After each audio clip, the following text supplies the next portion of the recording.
कि सब यूनिवर्सिटी का भी काम तेजी से हो, और उसके बाद कहा गया है कि बिल्कुल समय पर चलाइए। और ये ठीक बात नहीं है कि यूनिवर्सिटी कहीं से कुछ कम।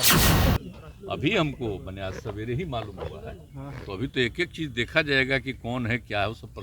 नमस्कार, आप बिहार इन शॉर्ट्स देख रहे हैं। मैं हूं परमवीर सिंह। बिहार सरकार के मंत्री आलोक मेहता को जान से मारने की धमकी मिली है, जिसके बाद आलोक मेहता ने एफआईआर दर्ज करा दिया है। इस मामले को लेकर बिहार के मुख्यमंत्री नीतीश कुमार ने भी साफ कहा है कि जैसे ही मुझे इस मामले की जानकारी हुई, तैसे ही मैंने निर्देश दे दिया है कि इसकी जांच होनी चाहिए। इसके अलावा जब नीतीश कुमार से मगध यूनिवर्सिटी को लेकर सवाल पूछा गया कि आखिर मगध यूनिवर्सिटी का जो स्थिति है वो कब ठीक होगा, कब समय पर परीक्षाएं होंगी, इस पर देखिए नीतीश कुमार क्या कुछ कह रहे हैं। मंत्री को जान से मारने की धमकी दी गई है। आलोक मेहता को जान से मारने की धमकी।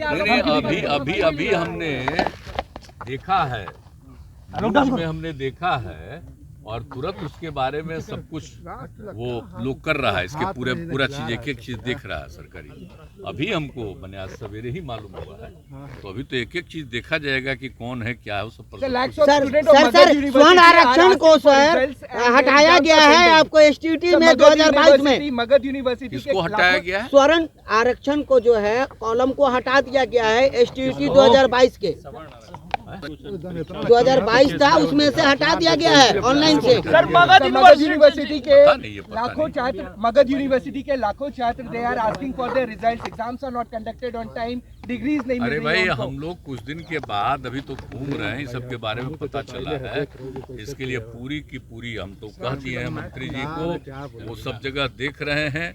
और उसके पहले मंत्री पद पर ये थे, ये भी देख रहे थे कि सब यूनिवर्सिटी का भी काम तेजी से हो। और उसके बाद कहा गया है कि बिल्कुल समय पर चलाइए। और ये ठीक बात नहीं है कि यूनिवर्सिटी कहीं से कुछ कम हो रहा है।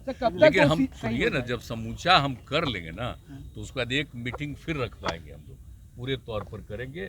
और इसके लिए हम तो गवर्नर साहब से भी पूरी की पूरी, और वो भी बात कर रहे हैं लोगों से, अब बात करके, ताकि तेजी से ये काम हो, रुकना नहीं चाहिए। बहुत से बच्चों को जिनको सरकारी जॉब मिल गया है, उनको डिग्री नहीं मिल रही है, तो जिसके वजह से डर है कि नहीं, देखिए सबका रिक्रूटमेंट के लिए भी, एम्प्लॉयमेंट के लिए भी हम लोग तय किए हुए हैं कि और ज्यादा जहाँ वही जितना भी होगा कुछ सर्विस कमीशन में, वो सब हम लोग चाहते हैं। और जरा भी दुख होता है ना, हम लोग चाहते हैं बच्चे बच्चियों को आगे पढ़ाना। अगर किसी को दिक्कत होती है तो हम लोग को तकलीफ ना होता है, हम चाहते हैं तेजी से काम हो।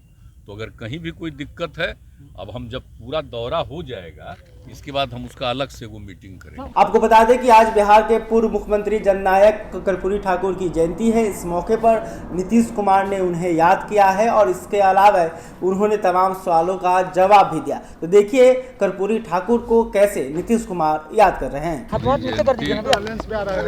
का आयोजन हमेशा से किया जा रहा है, और आप सबको मालूम है कि जब 1988 में उनका निधन हो गया, बहुत ही कम उम्र में, मात्र 64 वर्ष की उम्र में उनका हुआ। हम लोगों को तो बड़ा तकलीफ थी, थे और वो इतना मानते थे और सब कुछ बात थी। और उसके बाद से ही हम लोगों ने ये सब काम शुरू कर दिया। और उनकी जो भूमिका रही है वो कितनी बड़ी भूमिका रही है। आज़ादी की लड़ाई में भी भूमिका रही, और उसके बाद आप समझ लीजिए बिहार के विकास के लिए भी हर तरह से उन्होंने काम किया।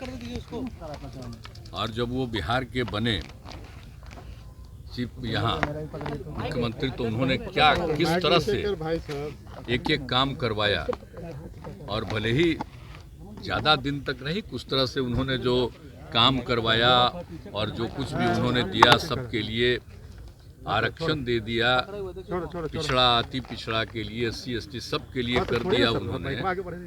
और उसके बाद आप जानते ही हैं कि जो कुछ भी उन्होंने कर दिया था, आप सोच लीजिए 78 में ही वो सब कुछ कर दिए। लेकिन कुछ दिनों के बाद ही अब जो लोग भी थे उनके खिलाफ होते होते कर दिए। लेकिन उन्होंने जितना काम किया और बिहार के डेवलपमेंट के लिए कितना काम किया, कौन सा ऐसा काम नहीं किया। जहां नुकसान होता था फ्लड वगैरह सब से, उसके लिए भी उन्होंने काम किया, विकास के लिए काम किया, लोगों को नौकरी देने के लिए भी उन्होंने काम किया। एक एक काम वो कर रहे थे।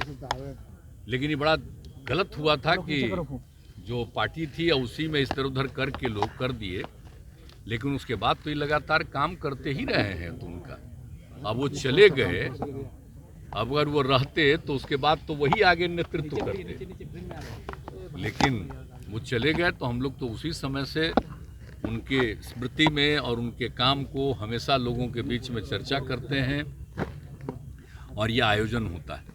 अब आप जानते ही हैं, पिछली बार तो 1-2 बार से जो कोरोना के चलते तो हम लोग नहीं आते थे, कार्यक्रम तो हो ही रहा था, 2020 तक तो सब चल ही रहा था, अब ये हो ही रहा है तो हम लोग आते ही हैं।